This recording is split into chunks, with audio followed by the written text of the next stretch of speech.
Hi everyone, I'm John Lynn, the founder and chief editor at Healthcare IT Today, and we're excited to bring you another in our series of interviews with top leaders in health IT. We're here at the Health 2022 conference. We have two special guests. We have Sameer Sethi. He is the Senior VP and Chief Data Analytics Officer at Hackensack Meridian Health. And we also have Prashant Natarajan.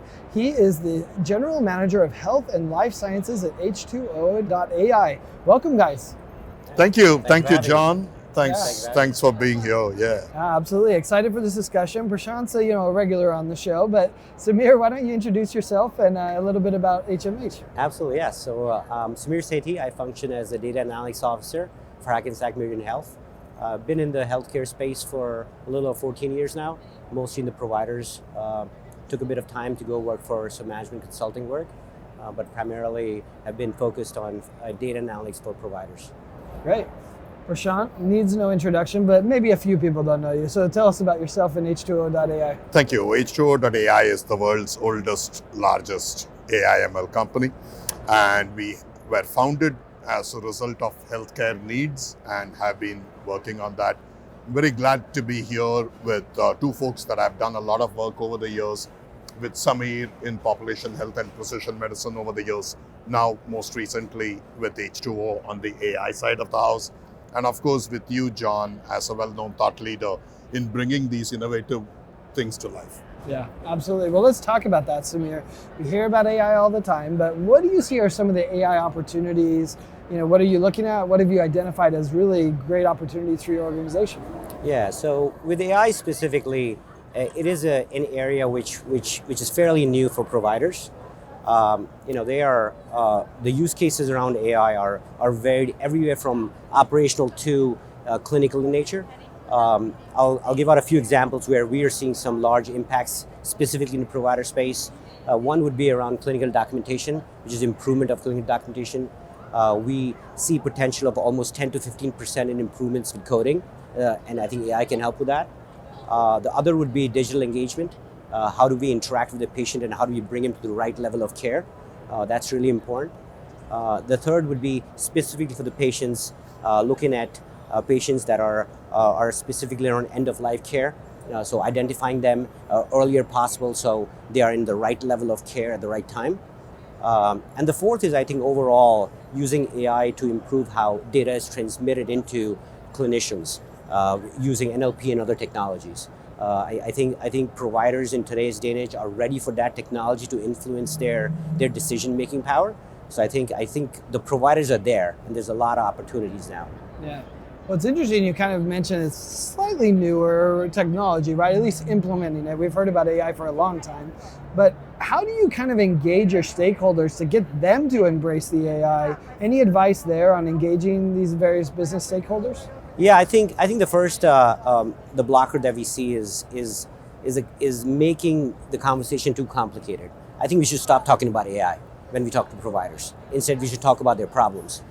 In my mind, AI is more of an enabler as to how we help them do what they do a lot better, right? So I think what's helped me in my conversations with providers and clinicians and even hospital operators is that there's data and there's analytics.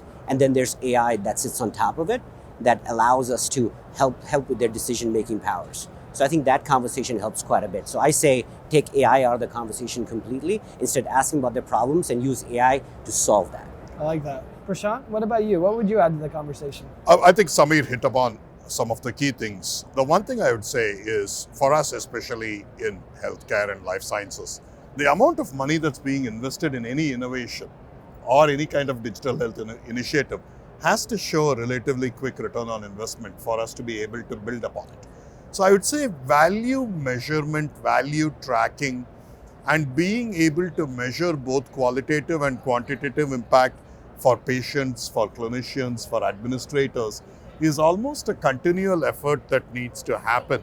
It's not like other industries where we'll make an investment and figure out where it is. That ROI calculation and fine-tuning has to be almost happening on a daily basis. Absolutely. Do you agree? I completely agree. And healthcare is complicated, right? You are dealing with patients and lives and people who are in pain and disease, right?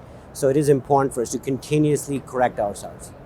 I think there's an interesting overlap between like digital data and AI, how would you see kind of this connection on what's happening in this regard?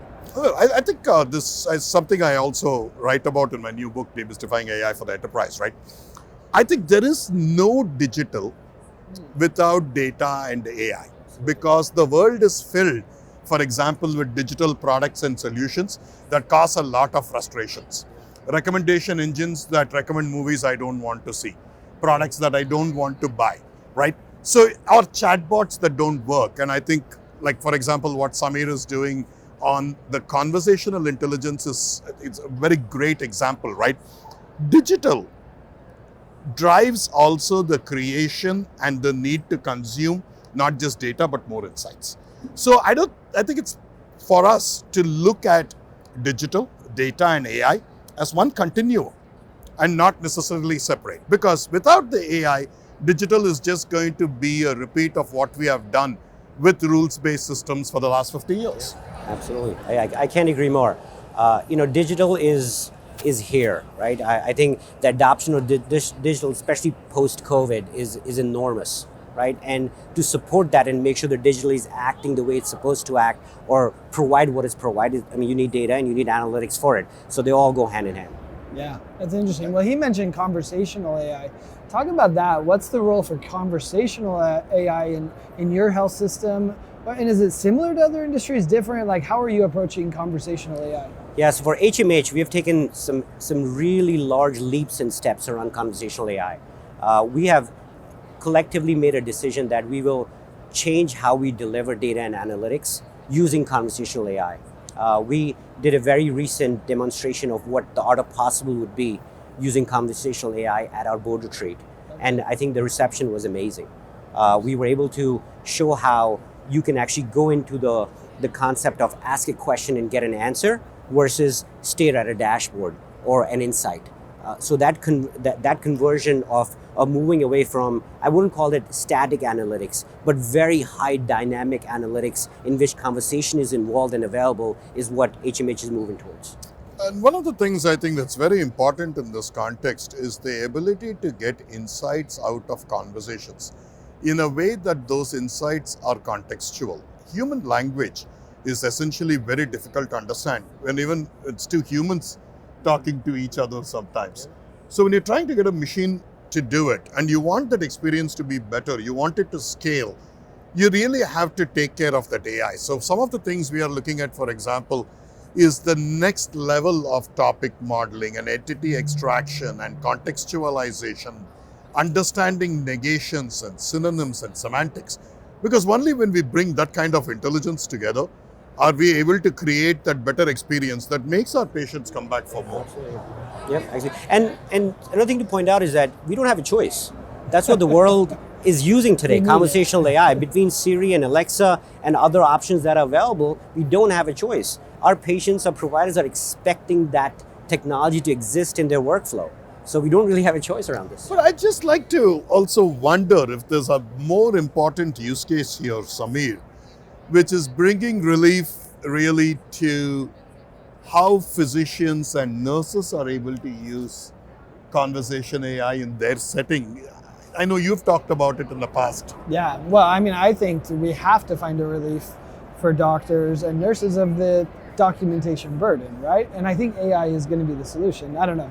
We'll see how it evolves, right? Because it is a challenging problem to solve. But I think what's interesting is we talk about it from the conversational AI. That's one thing, right? Understanding conversation.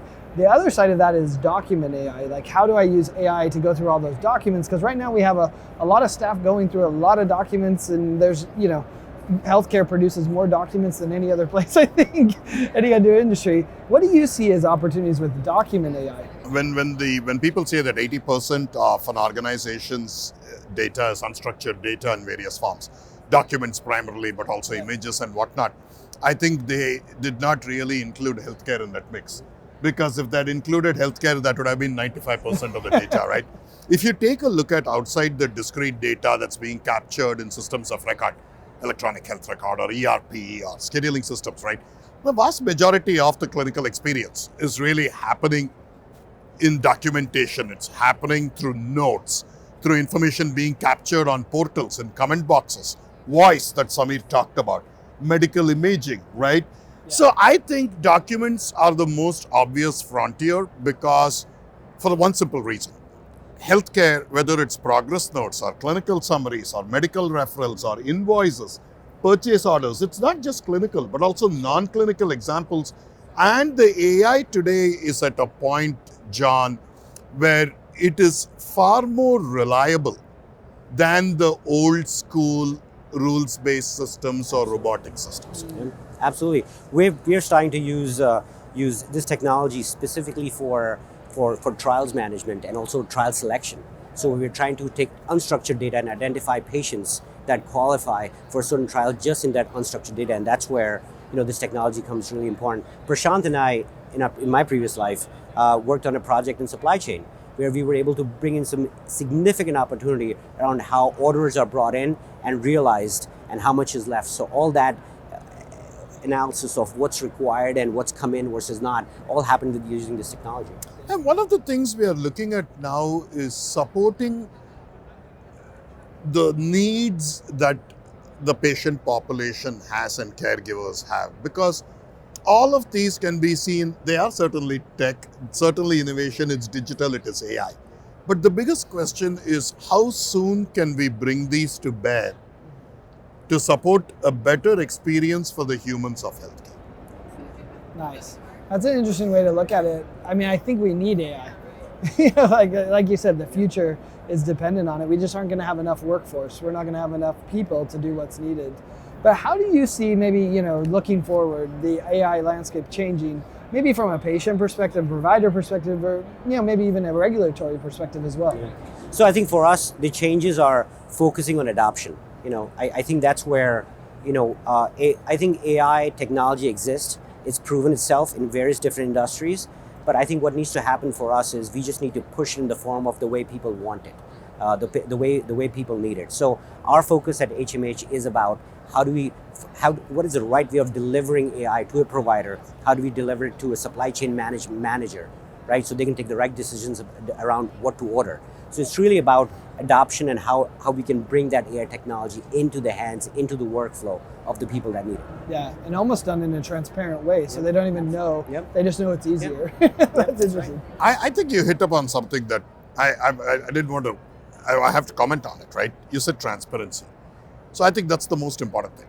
So I think when you talk about data science, AI, ML, deep learning, etc., the key thing in a healthcare and life sciences context is you want as high accuracy as possible from your AI, ML platforms and products. Why? Because accuracy drives trust. Trust drives use. Use drives change management, right? So a 70% accurate solution is not as good as a 90% accurate solution.